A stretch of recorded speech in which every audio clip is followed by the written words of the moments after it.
The boardroom was falling apart. David Kensington, Billionaire CEO, was trying to translate for his mother, Eleanor. She's deaf since childhood, signing rapidly about the $50 million project.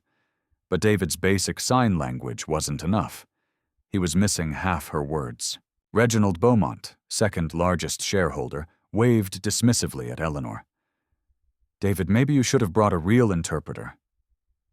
"This is embarrassing." He turned to Eleanor like she was confused. "Don't worry, honey. The real adults will handle this." Eleanor's hands moved faster, desperate. Nobody was watching. The board had tuned out. Then a voice from the corner. "That's not fair." Every head turned. A 10-year-old black boy stood near the door, worn jacket, Malik Johnson, the cleaning lady's son. He was about to step in. What that 10-year-old did next exposed a $2 million fraud and made a billionaire cry. 45 minutes earlier, Lucia Ramirez had clocked in at Kensington Enterprises at 6:15 in the morning. She was one of 12 custodial staff responsible for 42 floors of New York real estate. Her supervisor asked her to stay late for a big board meeting on the executive level. Lucia said yes. She needed the overtime. Every dollar went into an envelope labeled Isabella's future. Her deaf daughter's cochlear implant consultation in 5 months could cost $80,000. She'd brought Malik because the after-school program was closed. He was supposed to wait in the break room on the 38th floor doing homework, staying invisible. But Malik got curious. He followed voices up the service stairwell and found himself outside the biggest boardroom he'd ever seen. Malik Johnson was small for 10 years old, barely 48 inches, wearing a navy jacket 2 years old with frayed cuffs.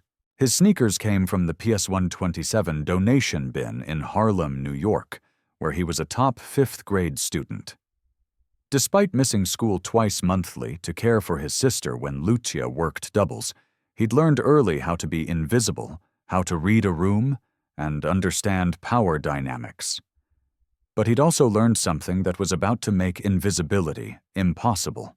For 3 years since Isabella was born deaf, Malik had been learning American Sign Language from YouTube videos at the library, from books he read by flashlight under his blankets, from Miss Clara, a retired UN interpreter who volunteered at the community center and recognized something special in the quiet boy asking questions nobody else thought to ask. Mostly, he'd learned from Isabella, 3 hours daily after school, while Lucia worked her diner job. Malik was his sister's voice, ears, and bridge to a world not built for her. He'd learned to read not just signs, but facial expressions that changed meaning, signing speed indicating emotion. Regional variations, making ASL as complex as any spoken language. Now, watching through the glass door, Malik saw something that tightened his stomach. A woman was signing fast, fluent, complex ASL with decades of precision. The man translating, her son, was getting it completely wrong. Inside, Eleanor Kensington was explaining that profit shouldn't be measured only in dollars, that community investment was sustainable future investment. David was translating it as potential profit in the long run. She signed about human dignity and social responsibility. He reduced it to return on investment. Eleanor had built Kensington Enterprises from $5,000 borrowed from a East Side credit union 50 years ago. 26 years old, deaf since childhood meningitis, determined to prove disability didn't mean inability. She'd started flipping 1 Bronx apartment, then 5, then buildings. By 40, she owned property across 3 neighborhoods. By 60, she managed a portfolio worth hundreds of millions. But her greatest asset had become her greatest liability. In fast-paced corporate real estate, where deals happened through rapid conversation and handshakes, Eleanor's deafness increasingly pushed her to the margins. She'd tried teaching David sign language when he was young, but he'd been resistant, embarrassed by his mother's difference. He'd learned enough for family settings, nowhere near enough for complex business concepts. Reginald Beaumont had waited months for this moment. He joined the board 3 years ago after buying 12% stake, making him second largest shareholder after Eleanor's trust. 45 years old, Yale-educated, inherited his first $10 million from his grandfather's textile fortune. He wore suits costing more than Lucia made in 3 months, drove a Bentley, and believed with absolute certainty that people like him were meant to run the world. He'd been systematically undermining Eleanor's authority for a year, questioning her decisions, suggesting time for fresh perspectives and younger leadership, making comments about how challenging it must be for David to carry the burden of a mother who couldn't participate fully.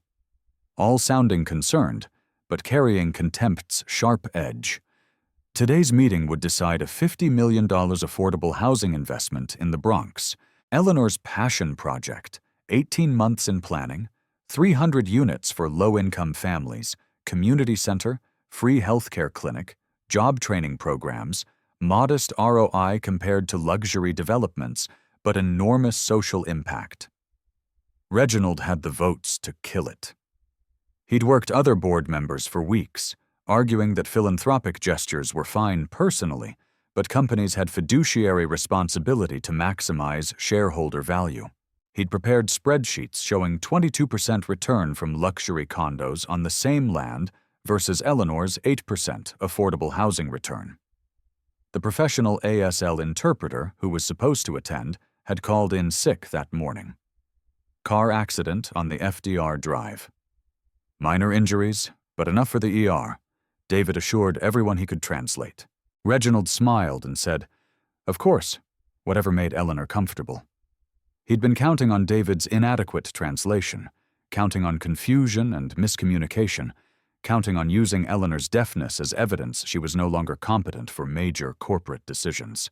What Reginald hadn't counted on was the 10-year-old watching through glass, the boy who'd just heard him mock and dismiss a deaf woman, the boy whose hands were clenching, remembering every time someone treated his sister Isabella the same way. Malik had spent 3 years finding his voice by giving one to his sister. He'd promised her he'd never let anyone make her invisible. That promise extended to every deaf person ever dismissed, ignored, or treated like they didn't matter. That promise was about to walk through the door. The moment Malak pushed open the door, 12 heads turned. A 10-year-old in a worn jacket standing where he had no business being. "Excuse me," David said, trying to sound kind while being dismissive. "You can't be in here. This is a private meeting." Malik's voice came out smaller than intended. "I'm sorry, sir, but that's not what your mother said." The room went silent. "What?" David stood. "Just now when she was signing, you translated it wrong. She wasn't talking about profit potential. She was talking about social responsibility and sustainable community investment." Reginald Beaumont laughed without humor. "Oh, this is rich business advice from children." He turned to David with exaggerated sympathy. "Are we really hiring from elementary schools now?" "He's not hired. I don't even know who he is." "I'm Malik Johnson, sir. My mother is Lucia Ramirez. She works in custodial. I was waiting downstairs and heard the meeting and saw that Mrs. Kensington wasn't being understood." "That's not right." Eleanor leaned forward. Her hands moved quickly, signing at Malik. A question, a test. Without thinking, Malik's hands responded in fluent ASL. "I can understand you. I can help." Eleanor's eyes widened. She signed faster, more complex. Malik translated aloud. "She's asking how I learned sign language. She wants to know if I'm a professional interpreter." "This is ridiculous," Reginald said, standing. "David, get this kid out before I call security." But Eleanor was signing urgently to David. He watched his mother's hands, catching maybe one word in 5. Frustration growing. "Mom, I can't. Slow down." "She's saying she wants to let me try," Malik said quietly. If there's someone here who can actually understand her, she'd like to have a real voice for once. Reginald's laugh was sharp and mean. Okay, I'll bite. This should be entertaining. He leaned back, fingers steepled. Tell you what, kid. If you can really understand her, and I mean really, not just making up what sounds good, prove it right now. But here's the deal. His smile was all teeth. If you're wasting our time, your mama loses her job right here, right now. If you're right, though, I'll personally donate $100,000 to any charity Eleanor wants. Reginald? That's completely inappropriate, Dr. Margaret Sinclair started. If he's right, Reginald continued, talking over her. If he miraculously can translate better than her own son, we'll all be amazed. How's that for stakes? Lucia appeared in the doorway, face pale, hands clutched, white-knuckled tight. Malik, Mijo, come away.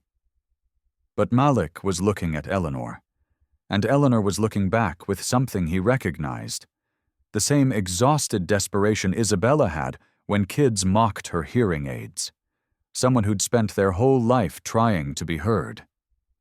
Eleanor signed one sentence, slow and deliberate. Malik translated without hesitation. She says, "Let's begin." The entire room held its breath. 3 years ago, Malik's life changed on a Thursday in December. 7 years old, sitting in Harlem Hospital's waiting room, legs swinging because they didn't reach the floor. His mother had been in delivery for 6 hours. When the nurse finally came, she was smiling. "You have a baby sister. Come meet her." Isabella Lucia Ramirez weighed 6 elbhauser 4 Oz. Dark hair like their mother, a grip surprisingly strong. Malik had held her with terrified gentleness, something infinitely precious and breakable. She'd opened her eyes and looked at him. He'd fallen completely in love.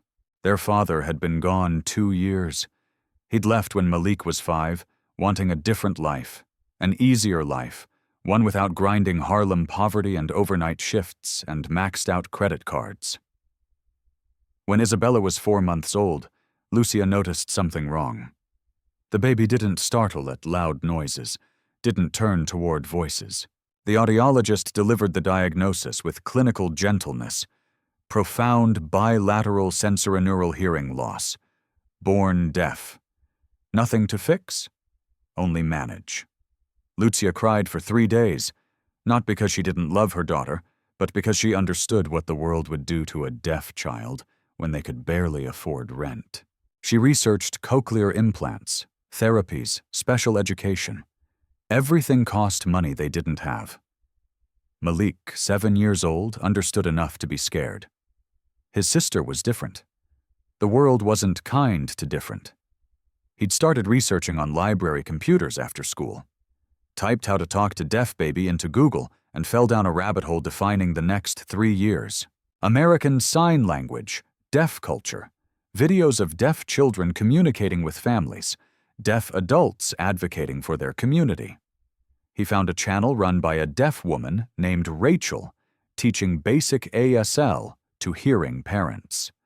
Malik watched every video, practiced in the bathroom mirror, small hands stumbling through the alphabet, then words, then sentences.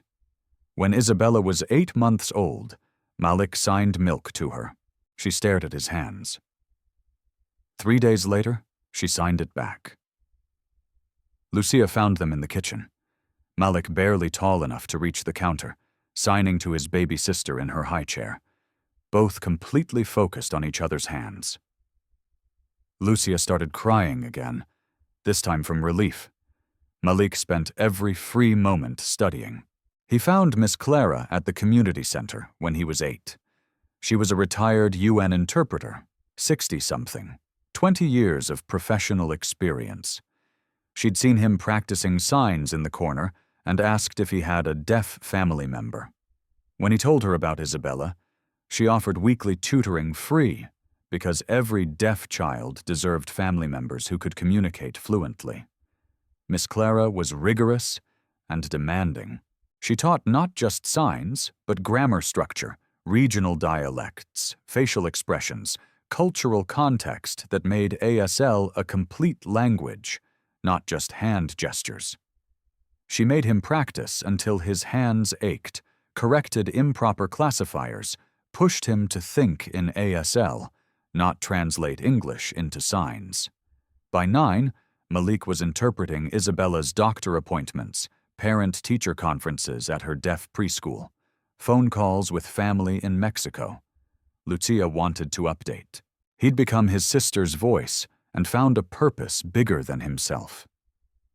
Miss Clara told him once, "The best interpreters don't just translate words, Malik. They translate intent, emotion, dignity. They give people back their agency." Malik carried that like a promise. Every deaf person deserved to be heard. Every voice mattered. If the world wasn't listening, someone needed to step in and make them listen. 3 years ago, Malik's life changed on a Thursday in December. 7 years old, sitting in Harlem Hospital's waiting room, legs swinging because they didn't reach the floor. His mother had been in delivery for 6 hours. When the nurse finally came, she was smiling. "You have a baby sister. Come meet her." Isabella Lucia Ramirez weighed 6 lb/4 Oz, dark hair like their mother, a grip surprisingly strong. Malik had held her with terrified gentleness, something infinitely precious and breakable. She'd opened her eyes and looked at him. He'd fallen completely in love. Their father had been gone 2 years. He'd left when Malik was 5, wanting a different life, an easier life, one without grinding Harlem poverty and overnight shifts, and maxed-out credit cards for groceries. When Isabella was 4 months old, Lucia noticed something wrong. The baby didn't startle at loud noises, didn't turn toward voices. The audiologist delivered the diagnosis with clinical gentleness: profound bilateral sensorineural hearing loss. Born deaf. Nothing to fix, only manage. Lucia cried for 3 days, not because she didn't love her daughter, but because she understood what the world would do to a deaf child when they could barely afford rent. She researched cochlear implants, therapies, special education. Everything cost money they didn't have. Malik, 7 years old, understood enough to be scared. His sister was different. The world wasn't kind to different. He'd started researching on library computers after school, typed how to talk to deaf baby into Google, and fell down a rabbit hole defining the next 3 years. American Sign Language, deaf culture, videos of deaf children communicating with families, deaf adults advocating for their community. He found a channel run by a deaf woman named Rachel teaching basic ASL to hearing parents. Malik watched every video, practiced in the bathroom mirror, small hands stumbling through the alphabet, then words, then sentences. When Isabella was 8 months old, Malik signed milk to her. She stared at his hands. 3 days later, she signed it back. Lucia found them in the kitchen. Malik barely tall enough to reach the counter, signing to his baby sister in her high chair, both completely focused on each other's hands. Lucia started crying again, this time from relief. The learning curve was steep. Malik spent every free moment studying. He found Miss Clara at the community center when he was 8. She was a retired UN interpreter, 60-something, 20 years at the UN. She'd seen him practicing signs in the corner and asked if he had a deaf family member. When he told her about Isabella, she offered weekly tutoring free because every deaf child deserved family members who could communicate fluently. Miss Clara was rigorous and demanding. She taught not just signs, but grammar structure, regional dialects, facial expressions, cultural context, making ASL a complete language, not just hand gestures. She made him practice until his hands ached, corrected improper classifiers, pushed him to think in ASL, not translate English into signs. By 9, Malik was interpreting Isabella's doctor appointments, parent-teacher conferences at her deaf preschool, phone calls with family in Mexico. Lucia wanted to update about the kids. He'd become his sister's voice and found a purpose bigger than himself. Miss Clara told him once, "The best interpreters don't just translate words, Malik. They translate intent, emotion, dignity. They give people back their agency." Malik carried that like a promise. Every deaf person deserved to be heard. Every voice mattered. If the world wasn't listening, someone needed to step in and make them listen. The hardest days were when Isabella came home from preschool crying because kids called her weird for her hand movements, or when she asked Malik through signs why she was different, why she couldn't hear music like other kids, why her father left. Those were the nights Malik practiced harder, studied longer, because he'd made a promise to his baby sister. She would never be invisible. She would always have a voice, even if that voice had to be his. Standing in that boardroom, watching Eleanor's desperate hands and Reginald's contemptuous face, Malik heard Miss Clara's voice again. Someone needs to step in. He'd spent 3 years preparing for this moment without knowing it was coming. Eleanor Kensington's hands moved through the air with precision born of 68 years of use.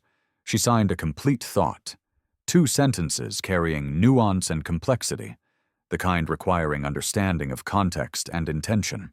David watched his mother's hands, face creasing with concentration and frustration.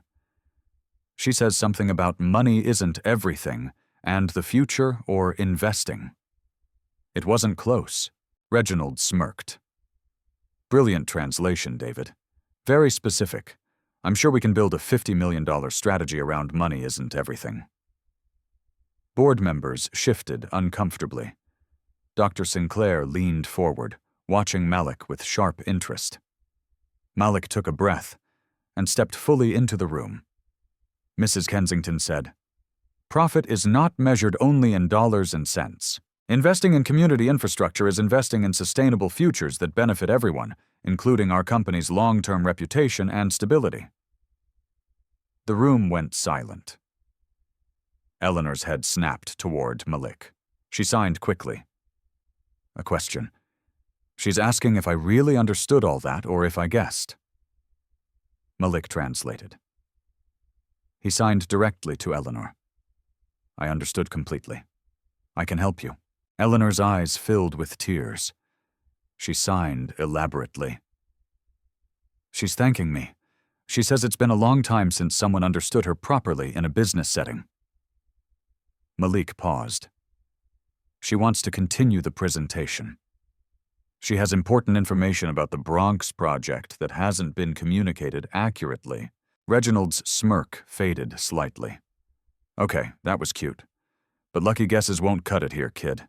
This is business, not Dr. Seuss." "Then test me," Malik said quietly. "Oh, I will." Reginald leaned forward. "David, ask your mother about the specific financial breakdown, budget allocation, timeline, ROI, projections. Let's see if our little interpreter can handle actual business terminology." David signed to his mother, but his signs were clumsy and imprecise. Eleanor watched with visible frustration, then began signing rapidly, her hands moving through complex spatial references and numerical classifiers representing buildings, budgets, and demographics. David was lost within seconds. "Mom?" "Slower." "I don't." Malik's voice cut in, clear and organized. "Mrs. Kensington is explaining the project architecture. 3 buildings on a 2-acre site in the Bronx. Building A, 120 units focused on single-parent families. Building B, 100 units for elderly residents with ground-floor accessible facilities. Building C, 80 units for people with disabilities, fully ADA-compliant. Total 300 units. He paused, his hands unconsciously mirroring Eleanor's signs. Budget breakdown. 50 million total. 34 million construction, 8 million for community facilities, including health clinic, job training center, children's education programs, 6 million for ongoing operations and maintenance for the first 3 years, 2 million contingency fund. Deforta. Sinclair was typing rapidly on her tablet. She looked up, eyes wide. That's exactly what's in Eleanor's written proposal, word for word, down to specific budget categories. Board members exchanged glances. Robert Langley on the board, 15 years, spoke up. How does a 10-year-old know technical ASL well enough to translate financial terminology? Reginald jumped in. He doesn't. He obviously memorized Eleanor's proposal somehow. This is staged. I've never seen Mrs. Kensington's proposal, Malik said.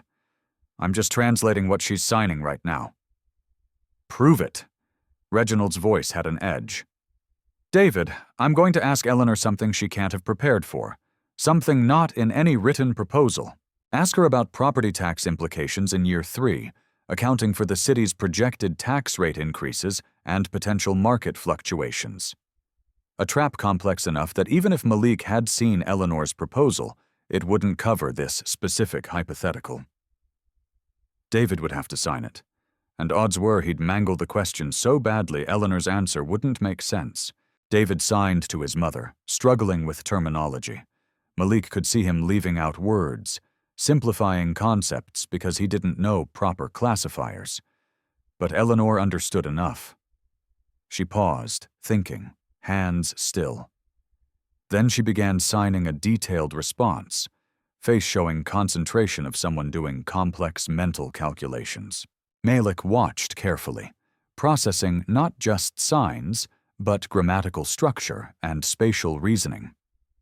Mrs. Kensington says property taxes will increase approximately 3.2% annually based on the city's historical patterns. However, the affordable housing project qualifies for New York State tax credits under the Low-Income Housing Tax Credit Program, which will offset the increases.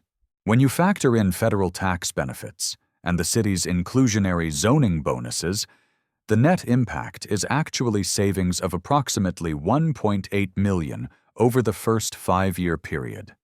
Dead silence.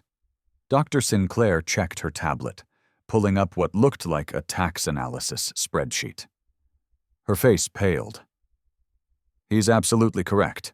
Those are exact numbers from the financial consultant's tax impact report. Eleanor, did you memorize all this? Eleanor signed with a small smile. Malik translated. She says she built an $800 million company by understanding numbers. Just because she can't hear doesn't mean she can't calculate. Reginald's face was turning red. This doesn't prove anything. But the doubt in his voice was clear. For the first time all meeting, he looked uncertain. David was staring at Malik like he'd never seen him before. How are you doing this? Malik met his eyes. I'm just listening, sir. Really listening. Reginald Beaumont stood, his 6'2" frame designed to intimidate. He walked around the table until he was standing feet from Malik. The power move was obvious. The 10-year-old had to tilt his head back to meet his eyes. Okay, smart kid. Let's see if you can handle this. Reginald's voice shifted from dismissive to aggressive. I'm going to create a scenario, a complex financial crisis, and I want you to interpret it for Eleanor and bring back her response. If you get even one detail wrong, you're done, and your mother's done. Understood? Lucia's voice came from the doorway, strained and frightened.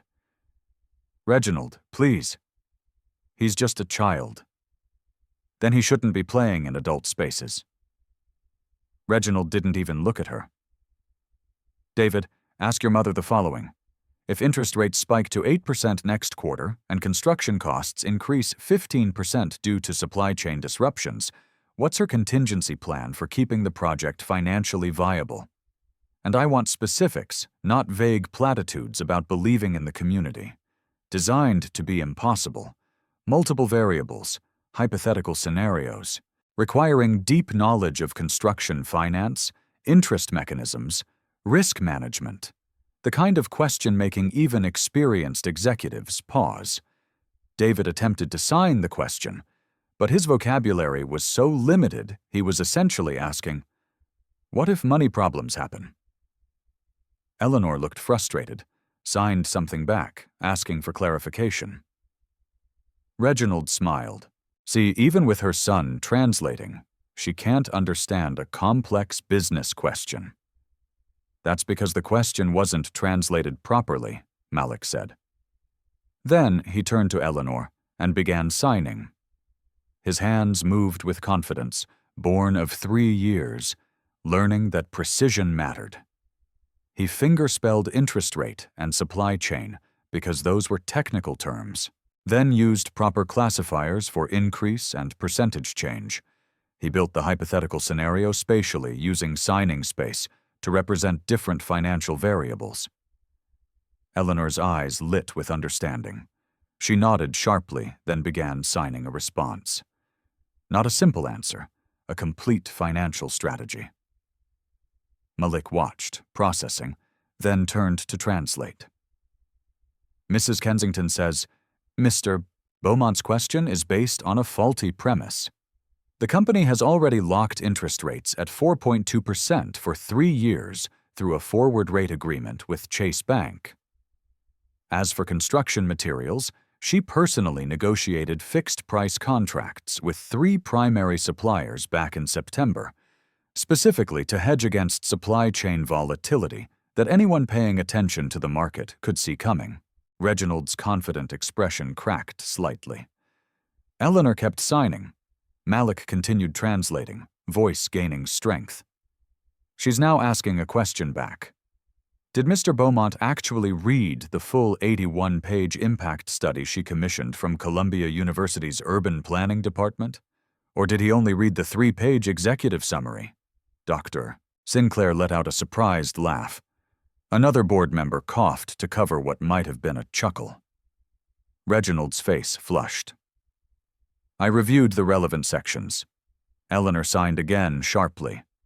Mrs. Kensington says the relevant sections are the 78 pages of detailed analysis Mr. Beaumont apparently skipped.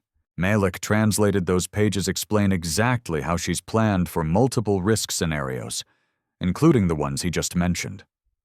She says if he'd read them, he wouldn't be asking questions already answered. The power dynamic was shifting. Board members who'd been checking phones were now paying full attention.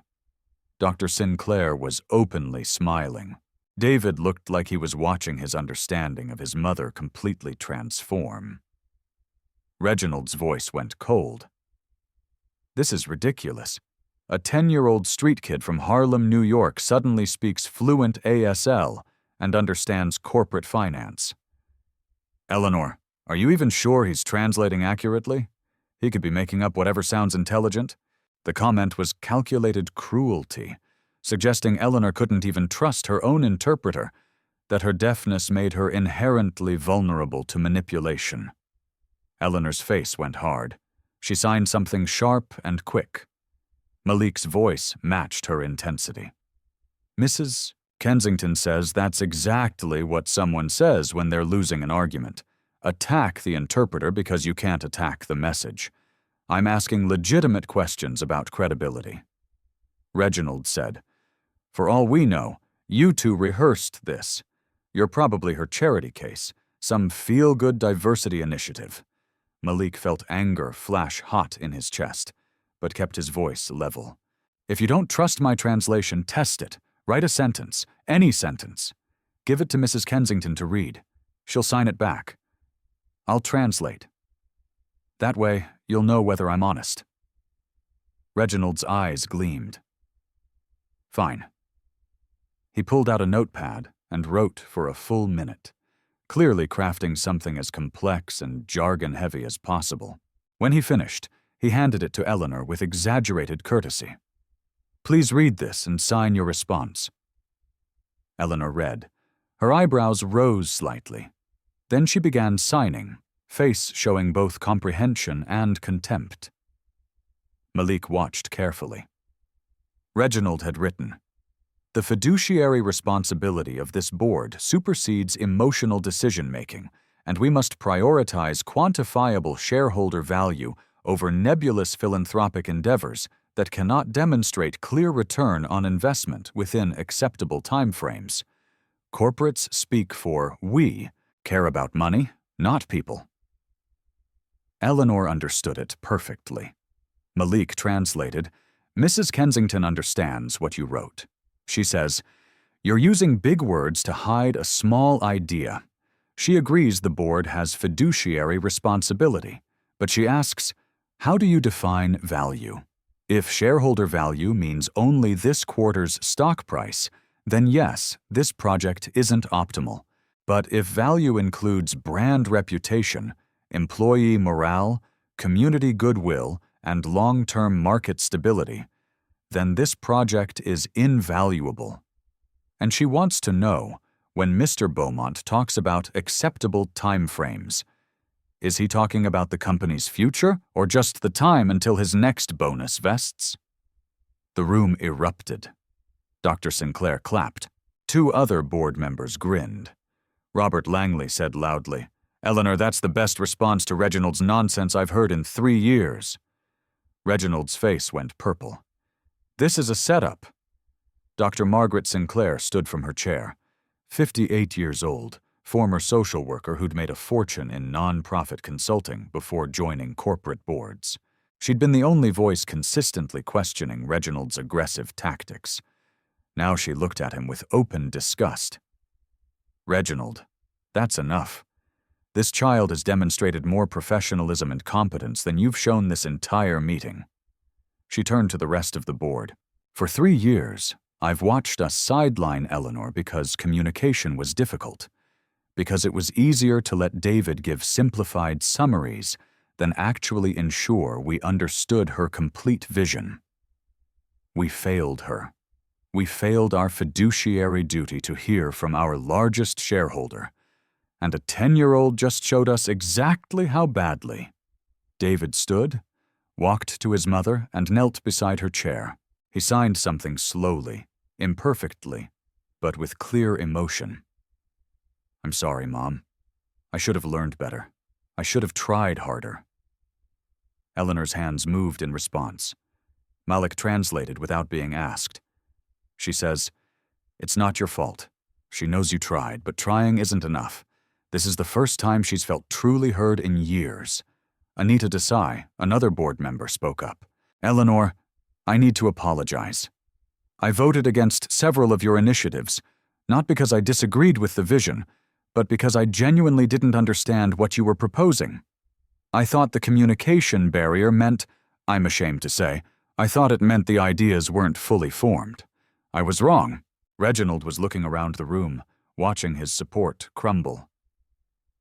You're all being manipulated by emotion. This is business.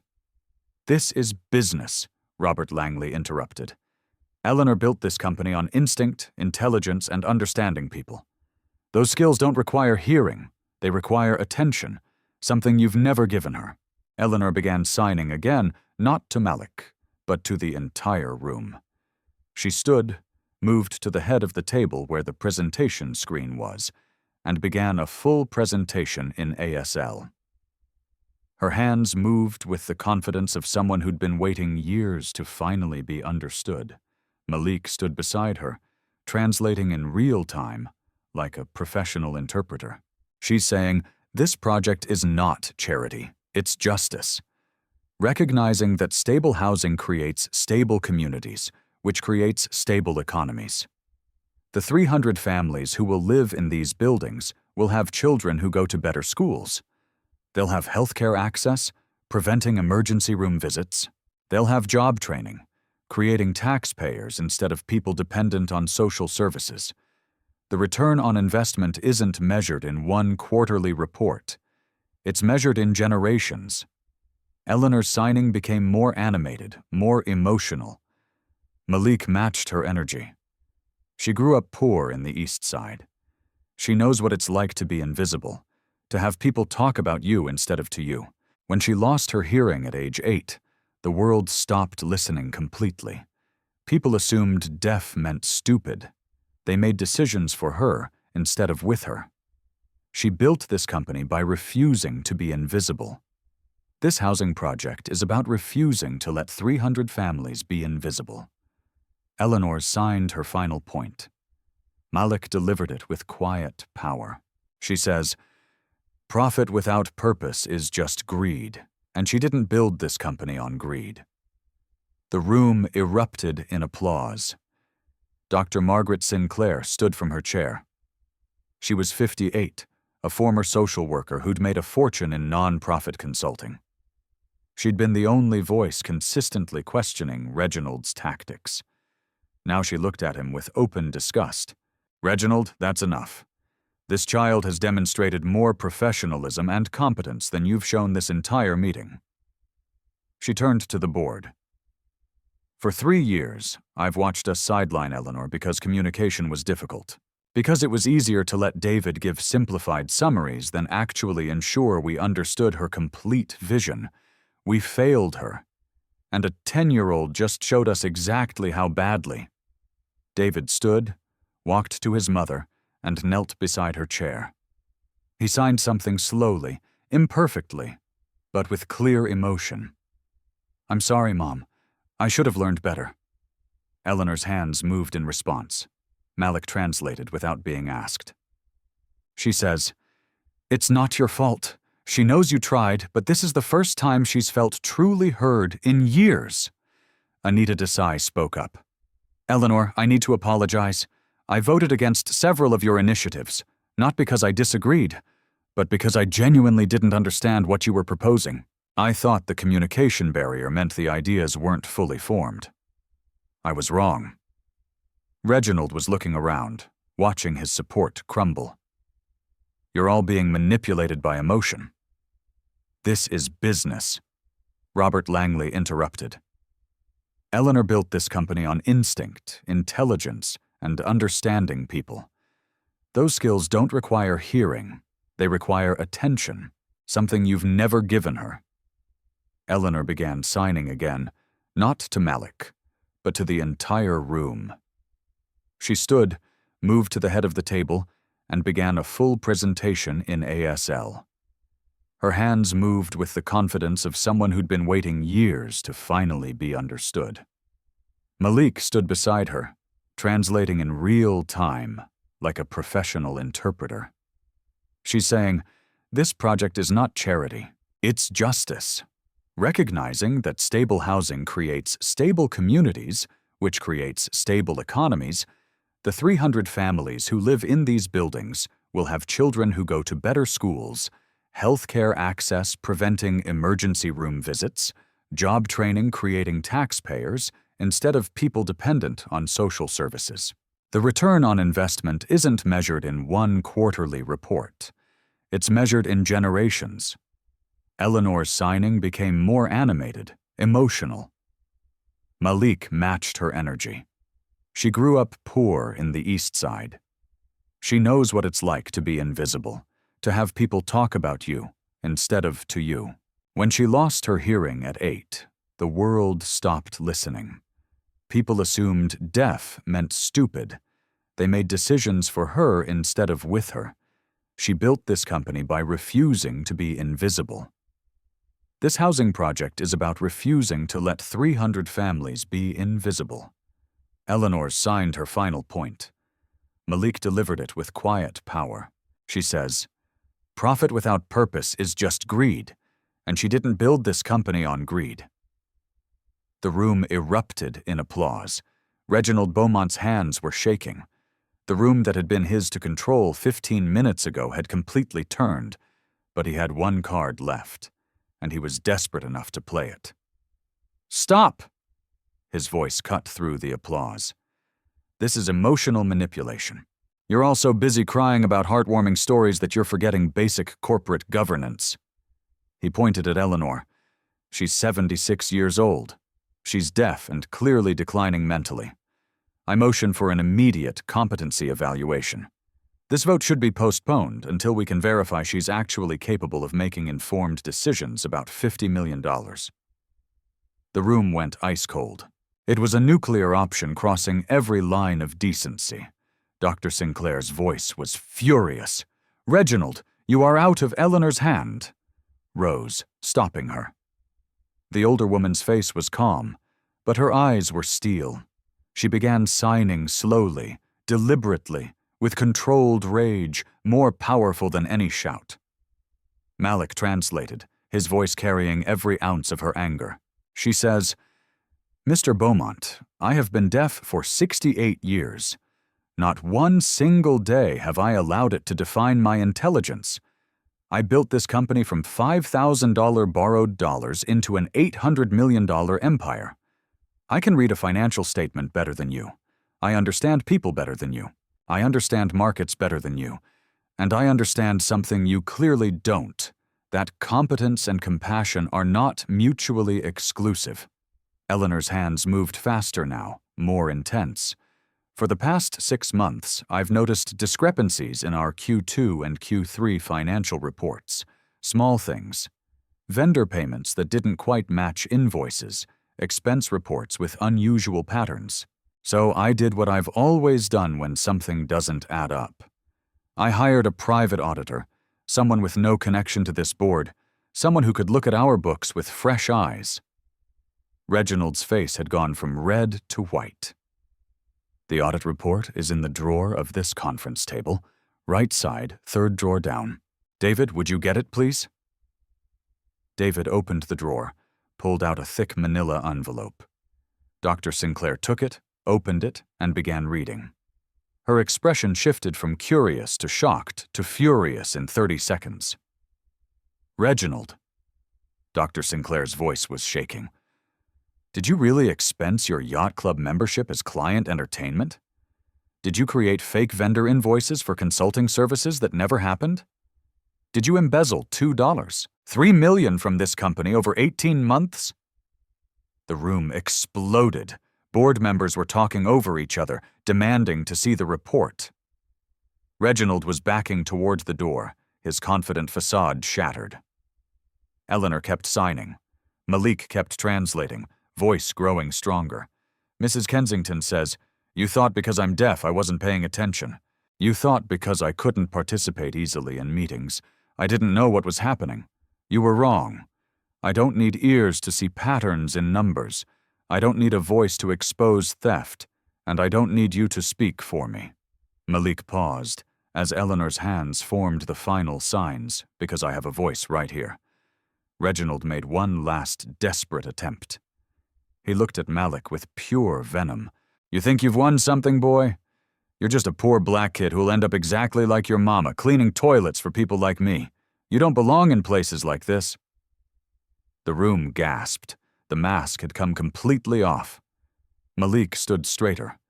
He looked Reginald directly in the eyes and signed as he spoke, hands and voice perfectly synchronized. "You're right that I don't belong. Not in a place where people like you make decisions. But Mrs. Kensington belongs. My sister belongs. Every person you've ever dismissed or underestimated belongs. And we're not going anywhere." He took a breath. "Sometimes the weakest piece makes the winning move. You never saw me coming, Mr. Beaumont. That's your mistake, not mine." Eleanor stood, walked to Malik, and pulled him into a hug. The entire board stood and applauded. Everyone except Reginald, who was already heading for the door. "Security will escort you out," Dr. Sinclair said coldly. "Don't bother coming back." After Reginald left, escorted by 2 security guards, the energy in the room shifted, the adrenaline drained, leaving something quieter and more profound. Dr. Sinclair made a formal motion. "I move to remove Reginald Beaumont from this board, effective immediately pending full investigation into the financial irregularities detailed in Eleanor's audit report." All in favor? Every hand went up, unanimous. "I'll be contacting our attorneys within the hour," Dr. Sinclair said, "and the district attorney's office. This is criminal fraud." Eleanor sat back down, suddenly looking exhausted. She signed something to Malik, and he pulled up a chair beside her. They had a conversation in ASL, hands moving in a private language nobody else could fully follow, but the emotion was clear. Gratitude, connection, understanding. Finally, Malik turned to translate. "Mrs. Kensington is asking me how old I am, how long I've been learning ASL. She wants to know about my sister." For the next 5 minutes, Malik told them about Isabella, about learning from YouTube videos and library books, about Miss Clara at the community center who'd seen potential in a scared 8-year-old boy, about hours practicing until his hands ached, about becoming his sister's voice because the world wasn't built for deaf children. "She taught me something," Malik said, quietly. "My sister, she signs to me. Don't pity me, just listen to me. That's all she wants, that's all any deaf person wants. Not pity, not charity, just respect, just being heard." Eleanor signed again, tears running down her face. Malik translated. "Mrs. Kensington says Miss Clara would be proud of me and that my sister is lucky to have me." Lucia was invited into the boardroom. She'd been standing outside, terrified and proud and overwhelmed. Eleanor signed to her directly, and Malik translated. "She says you raised an extraordinary son, that his compassion and intelligence didn't come from nowhere. They came from you. She says you should be very proud." Lucia started crying, pulling Malik into a hug that lifted him off the ground. "Mijo, you were so brave." David knelt beside his mother again. This time he didn't try to sign. He just spoke, knowing Malik would translate. "Mom, I failed you. For years I told myself I knew enough sign language to get by. But I was lazy. I was embarrassed, and I let my embarrassment become your isolation. I'm so sorry." Eleanor's response was gentle. Malik translated. She says, "You tried. That matters. But trying isn't enough anymore. Starting tomorrow, you're hiring a full-time ASL interpreter for this company, and you're going to take professional lessons, real lessons. No more excuses." "I promise," David said. "Every day, I swear." Dr. Sinclair addressed the room. "This board has failed Eleanor for years. We let communication barriers become an excuse for exclusion. We assumed difficulty meant inability. We were lazy. We were ableist. And we were wrong." She looked at each board member.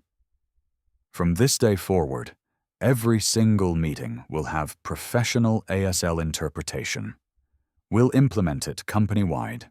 And we'll actively recruit deaf and hard of hearing employees at every level," Anita Desai added. "And we'll fund a scholarship program for kids who want to become interpreters. Kids like Malik who understand that language is about more than words. It's about dignity." Eleanor signed something with a small smile. Malik translated. "She says it only took 10 years and a child to teach you all what she's been trying to say from the beginning." The room laughed, the sound carrying both shame and hope. Robert Langley spoke up. All in favor of approving Eleanor's Bronx Affordable Housing Project. Every hand rose, unanimous again. "Approved, Doctor," Sinclair said. $50 million. Let's build something that matters." Eleanor looked at Malik and signed one more thing. He didn't translate out loud, just signed back. A private conversation between two people who understood what it meant to fight to be heard. But the meaning was written on both their faces. "Thank you for listening. Thank you for speaking up. Thank you for stepping in." The story didn't end in that boardroom. In many ways, it was just beginning. Within 24 hours, security footage from the meeting had leaked with Eleanor's permission. The video went viral. 10 million views in 48 hours, 20 million by week's end. The image of a 10-year-old black boy standing up to executives, translating for a deaf billionaire, exposing fraud, and defending dignity resonated across every demographic. The New York Times ran it front page. 10-year-old interpreter exposes boardroom fraud, gives voice to deaf billionaire. CNN picked it up. Good Morning America invited Malik, Lucia, Isabella, and Eleanor for an interview. Malik translated the entire segment with Isabella on his lap, occasionally signing questions that made the hosts tear up. The hashtag Justice for Malik trended within hours, but Malik himself redirected it. In every interview, every post, he changed the narrative. It wasn't about him. It was about deaf voices matter, about every voice matters, about building a world where communication barriers didn't become excuses for exclusion. Reginald Beaumont's fall was swift and complete. The FBI confirmed everything in Eleanor's audit. $2.3 million in fraudulent expenses, fake invoices, embezzled funds through shell companies. He was arrested within a week, indicted on 15 counts. His wife filed for divorce. His yacht club membership was revoked. His New York reputation was destroyed. The man who'd believed privilege and pedigree made him untouchable learned that some things couldn't be bought or inherited. He would plead guilty to avoid trial, accept a 3-year sentence, and be ordered to pay back every dollar plus damages. But the real punishment was simpler. Everyone knew what he'd done. Everyone knew a 10-year-old had exposed him. For Malik and his family, changes came more gently, but no less profound.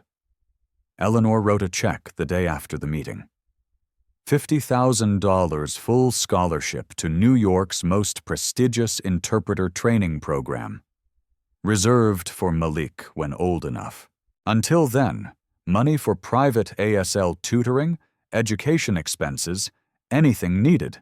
More immediately, she wrote another check, $25,000 for Isabella's cochlear implant consultation and initial procedures.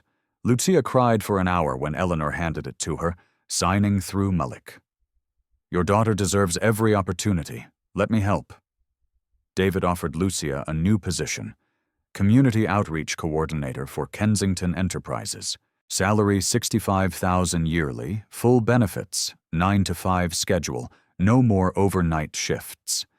Her job would be building bridges between the company and communities they served, ensuring voices like hers, voices usually unheard in corporate spaces, had a seat at the table. Lucia quit her restaurant job that night. For the first time in 7 years, she'd have a schedule letting her see her children before bedtime. Within 3 months, the family moved from their cramped Harlem 1-bedroom to a spacious 2-bedroom in a better neighborhood. Isabella started at a new school with a full-time ASL interpreter and deaf education specialists. Malik stayed at a 127 because he loved his teachers, but he started a program there, teaching free ASL classes to any student who wanted to learn. 200 kids signed up the first semester. Malik became the youngest certified community interpreter in New York, granted a special waiver due to exceptional skills and clear need for his services. He volunteered 10 hours weekly at non-profits, interpreting for deaf families who couldn't afford professional services. He was interviewed by Gallaudet University's Youth Outreach Program, asked to speak at a National Association of the Deaf conference, invited to the White House for a ceremony celebrating young activists. But his favorite work happened every Saturday and Sunday at the Harlem Community Center, where he taught ASL to anyone who wanted to learn, children and adults, hearing and deaf, people with deaf family members, and people who just believed language was a bridge worth building.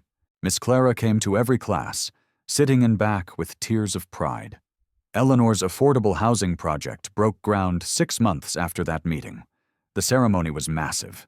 300 families, many already selected for first-round units, local politicians, community leaders, news crews. Eleanor stood at center, flanked by David, Malik, Isabella, and Lucia.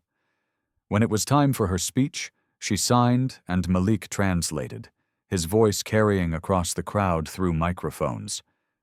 "This building is not named after me," Eleanor signed, and Malik spoke. "It's named after the people who taught me what matters. It's called the Johnson Community Center for Deaf Services." Malik's eyes went wide. He hadn't known. Lucia gasped, covering her mouth. Isabella, understanding enough, started crying. The community center would house not just apartments, but a full-time ASL education program, free interpreter training for low-income students, deaf-owned businesses given priority for ground-floor retail, a model for inclusive community development. Kensington Enterprises transformed under Eleanor's renewed leadership. Every board meeting now had professional ASL interpreters. The company actively recruited deaf and hard of hearing employees at every level, from entry to executive positions. They partnered with 5 Harlem schools sponsoring ASL programs and interpreter training. Within a year, over 300 kids learned basic ASL through Kensington-funded programs. Dr. Sinclair took personal responsibility for mentoring Malik, teaching him about business and financial literacy. She introduced him to community leaders, activists, educators, helped him understand that the voice he'd found, both literal and the platform given, carried responsibility. "Use it wisely," she told him. "Use it to lift others up." Malik did. He spoke at schools about disability rights and inclusion, wrote articles for education journals about ASL education importance in hearing schools, testified before City Council about funding for interpreter services in public hospitals and courts. He was 10, then 11, then 12. His voice never wavered. Everyone deserves to be heard. Everyone deserves dignity. Communication is a right, not a privilege. 1 year after that boardroom meeting, Malik returned to the Harlem Community Center where he'd first learned ASL. He sat at the same table where Miss Clara had taught him. He set up a framed photograph. Miss Clara, who'd passed 6 months earlier, had left him a letter. "You kept the promise. You gave voice to the voiceless. I'm so proud of who you've become." A young boy, maybe 7, approached nervously. "Excuse me, are you Malik Johnson?" Malik smiled. "I am. My little brother is deaf. He's 4. I want to learn to talk to him. Can you teach me?" Malik pulled out a chair. "Of course. Let me show you something. This is the sign for I love you." Let's start there. The voiceover returns one final time. Quiet and powerful. Sometimes the most important voice in the room is the one nobody invited. Sometimes the greatest change comes from the smallest person. Sometimes all it takes is one brave child to remind us every person matters. Every voice counts. And true communication isn't about ears or mouths or perfectly formed words. It's about hearts willing to listen, hands willing to bridge gaps, refusing to let anyone be invisible. On screen, text appears. Today, over 500 children have learned ASL through Johnson Community Center programs. Eleanor Kensington's affordable housing has expanded to 3 additional New York locations. Malik Johnson is now 15 and has interpreted for over 2,000 deaf individuals in legal, medical, and educational settings. The conversation continues. The final image is Malik and Isabella, now 13 and 9, signing to each other at a community event. They're laughing, hands moving in perfect synchronization. Around them, dozens of children, hearing and deaf, are communicating in ASL. The camera slowly pulls back.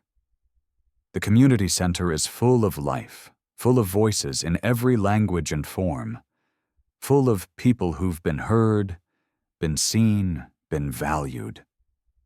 One child stepped in, and the world shifted.